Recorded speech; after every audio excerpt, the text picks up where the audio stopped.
खूब करे ले आराम लगातार जरे कब कब रुक रुक जरे हे रुक रुक जरे। भोला जी के चिलम सावन भरे धुक धुक जरे धुक धुक जरे। भोला जी के चिलम सावन भरे धुक धुक जरे धुक धुक जरे।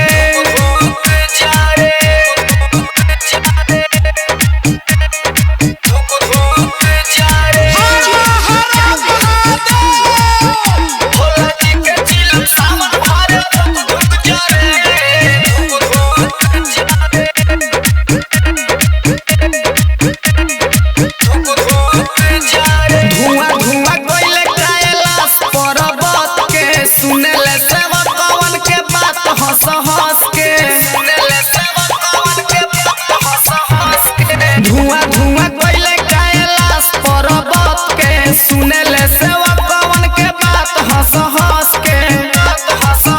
जी धरेला ध्यान पूरा होला आरामान खुश होले गंगा जी के जल खूब चढ़े।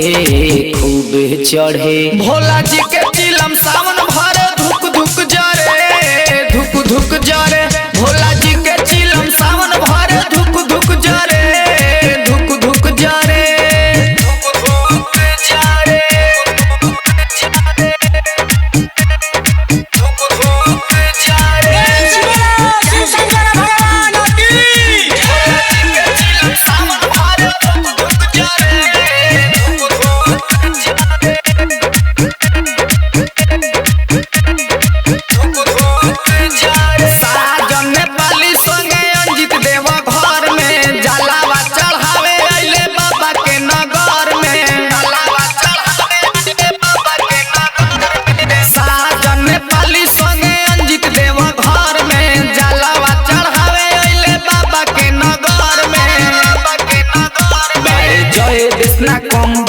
तारे बोला बम धर्मेंद्र पटेल जैसे चुक चुक करे चुक चुक करे। भोला जी